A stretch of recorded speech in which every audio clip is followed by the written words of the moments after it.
வணக்கம் மக்களே, welcome back to நேற்று இன்று நாளை. இன்றைக்கி நம்ம ஈஸியான டேஸ்டியான ஒரு ஒன் பாட் ரெசிபி தான் பார்க்க போகிறோம். இன்றைக்கி நம்ம பார்க்க போகிற ரெசிபி ஹர்ப்டு பம்கின் ரைஸ். ரொம்ப ஈஸியாக பண்ணக்கூடிய இந்த ரைஸை நிறைய மஞ்சள் பூசணிக்காய் போட்டு நம்ம ஹெல்த்தியாகவும் மாற்றிக்கலாம். அதாவது நம்ம எவ்வளோ அரிசி எடுக்கிறோமோ அதுக்கு டபுள் அளவுக்கு நம்ம மஞ்சள் பூசணிக்காய் சேர்த்துக்க போகிறோம். இன்றைக்கி ஹீரோ ஆஃப் த டிஷ் பார்த்திங்கன்னா இந்த மஞ்சள் பூசணிக்காய் தான். மஞ்சள் பூசணிக்காய், பரங்கிக்காய், அரசாணிக்காய் இது எப்படி வேணாலும் சொல்லலாம். உடம்புக்கு ரொம்ப நல்லது. மஞ்சள் பூசணிக்காவை நல்லா வாஷ் பண்ணிவிட்டு இந்த மாதிரி குண்டு குண்டாக நீளமாக கட் பண்ணிக்கோங்க. கட் பண்ணிவிட்டு அதோட தோலியுமே நீங்கள் சீவி எடுத்துடணும். உள்ளே இருக்கிற அந்த குடல் பகுதியும் விதையுமே நீங்கள் எடுத்துடணும். இதெல்லாம் எடுத்ததுக்கப்புறமா பெரிய கிரேட்டர் இருக்கும் இல்லையா, அதில் நம்ம துருவி எடுத்துக்கலாம். நீங்கள் சின்ன துருவத்தில் துருவினீங்கன்னா உங்களுக்கு சாதத்தோடு சேர்ந்து இது குழஞ்ச மாதிரி ஆகிடும். இந்த மாதிரி பெருசாக துருவும் போதே உங்களுக்கு இது சாதத்தோடு நல்லா ஒத்து போகும். இதை தவிர நம்மளுக்கு நிறைய பூண்டு, பச்சை மிளகாய், வெங்காயம், பாஸ்தா, பீஸா சீசனிங், சில்லி ஃப்ளேக்ஸ் தேவைப்படும். உங்களுக்கு இந்த மாதிரி துருவ முடியலன்னா நீங்கள் குட்டி குட்டியாக கட் பண்ணி கூட எடுத்துக்கலாம். இதை நம்ம ஒன் பாட் டிஷ்ஷாக பண்ண போகிறதுனால ஒரு பெரிய பாட் இல்லைனா ஒரு பெரிய ப்ரெஷர் குக்கர் எடுத்துக்கோங்க. அதில் 1 டேபிள் ஸ்பூன் எண்ணெய், 2 டேபிள் ஸ்பூன் வெண்ணெய் சேர்த்துட்டு கொஞ்சம் சூடானதுக்கப்புறமா ஒரு 2 டேபிள் ஸ்பூன் பொடி பொடியாக நறுக்கின பூண்டு சேர்த்துக்கலாம். பூண்டு கொஞ்சம் நல்லா வதங்கட்டும். பூண்டை எவ்வளோ பொடி பொடியாக கட் பண்ண முடியுமோ அவ்வளோ பொடி பொடியாக கட் பண்ணிக்கோங்க. அப்போ தான் நம்மளுக்கு நல்ல ஃப்ளேவர் கிடைக்கும். இது கூடவே காரத்துக்கு நான் 2 பச்சை மிளகாவை ரவுண்டாக கட் பண்ணி சேர்த்துக்கிறேன்.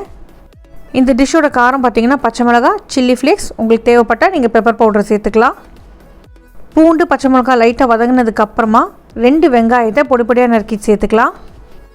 வெண்ணெயில் நீங்கள் பூண்டு, வெங்காயத்தெல்லாம் சோட்டே பண்ணும்போது அதோடய ஃப்ளேவரே வேறு லெவலில் இருக்கும்.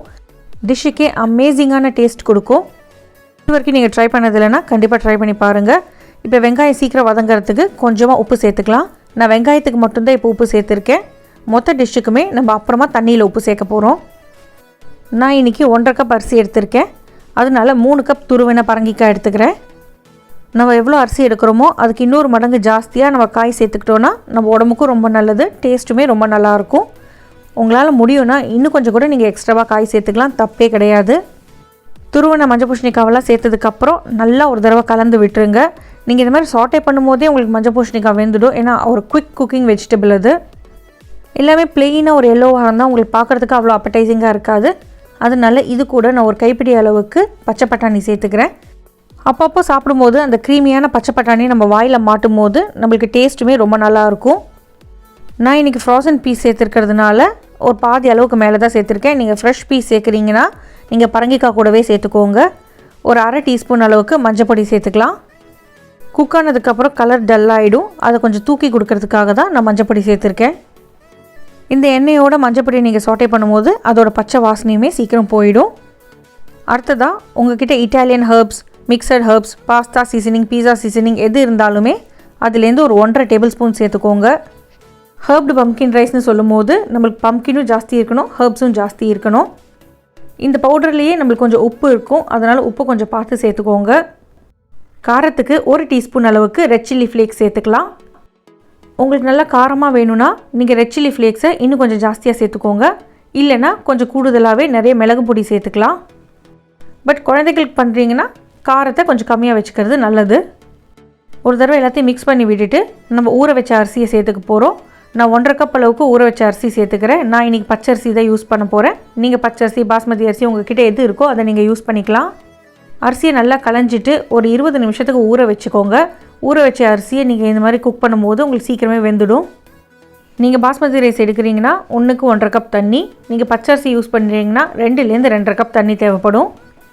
அது நீங்கள் கூட சேர்க்குற வெஜிடபிளை பொறுத்து தான் உங்களுக்கு தண்ணியோட அமௌண்ட்டும் மாறும். நான் இன்றைக்கி 1.5 கப் அரிசிக்கு 4 கப் தண்ணி சேர்த்துருக்கேன். அரிசியை லைட்டாக அந்த பம்கின் மிக்சரோடு சேர்ந்து சாட்டே பண்ணதுக்கப்புறமா நீங்கள் தண்ணி சேர்த்துட்டிங்கன்னா உங்களுக்கு ஃப்ளேவர் நல்லாயிருக்கும். சாதமும் கொஞ்சம் உதிரியாக வரும். இப்போ இந்த டிஷ்ஷுக்கு தேவையான அளவுக்கு உப்பு சேர்த்துக்கலாம். தண்ணி நல்லா பொலபொலன்னு கொதி வரட்டும். கொதி வந்ததுக்கப்புறமா நல்லா தாராளமாக கொத்தமல்லி இலைகளை தூவி விட்டுட்டு நம்ம மூடி போட்டுட்டு குக் பண்ணிக்கலாம். தளன்னு கொதிக்கும் போது நீங்கள் மூடி போட்டுட்டு ஃப்ளேமை சிம்மில் வச்சுட்டு ஒரு 15லேருந்து 20 நிமிஷம் வச்சிங்கன்னா உங்களுக்கு இது குக் ஆகிடும். பாஸ்மதி ரைஸாக இருந்தால் 15 மினிட்ஸ் போதும். நீங்கள் ரா ரைஸ்லாம் எடுக்கிறீங்கன்னா உங்களுக்கு 20 மினிட்ஸ் தேவைப்படும். 20 மினிட்ஸ் கழித்து அடுப்பை ஆஃப் பண்ணிவிட்டு உடனே திறந்துடாதீங்க. ஒரு 10 நிமிஷம் ரெஸ்ட்டு கொடுத்துட்டு ஓப்பன் பண்ணி விட்டுட்டு நல்லா மிக்ஸ் பண்ணி விடுங்க. மிக்ஸ் பண்ணிவிட்டு அதுக்கப்புறமா சர்வ் பண்ணுங்கள். இல்லைனா பொடியெல்லாம் மேலே இருக்கும், ரைஸ் எல்லாம் கீழே இருக்கும். முடிஞ்ச அளவுக்கு சூடாக சர்வ் பண்ணுங்கள். தொட்டுக்கிறதுக்கு எதுவுமே வேண்டாம், அப்படியே சாப்பிட்றலாம். இல்லை உங்களுக்கு கண்டிப்பாக தொட்டுக்கிறதுக்கு ஏதாவது வேணும்னா நீங்கள் ஒரு டொமேட்டோ சாஸ் தொட்டு கூட சாப்பிட்லாம். ரொம்ப சிம்பிளாக ரொம்ப கம்மியான இன்க்ரீடியன்ஸ் வச்சு ரொம்ப டேஸ்டியாக 1 பாட்டில் ஒரு ரைஸ் நம்ம ஈஸியாக பண்ணிடலாம் வீட்டில். இந்த டிஷ் கண்டிப்பாக குழந்தைகளுக்கு ரொம்ப பிடிக்கும். ட்ரை பண்ணி பார்த்துட்டு எப்படி இருக்குன்னு சொல்லுங்கள். நீங்கள் லெஃப்ட் ஓவர் ரைஸில் கூட இந்த டிஷ்ஷை ஈஸியாகவே ட்ரை பண்ணலாம். நம்ம சேனலுக்கு ஃபர்ஸ்ட் டைமாக வரீங்கன்னா லைக் பண்ணுங்கள், ஷேர் பண்ணுங்கள், மறக்காமல் சப்ஸ்கிரைப் பண்ணுங்கள். இன்னும் ஒரு நல்ல வீடியோவோட உங்களை நான் நாளைக்கு சந்திக்கிறேன். Until then, take care, bye-bye, thanks for watching.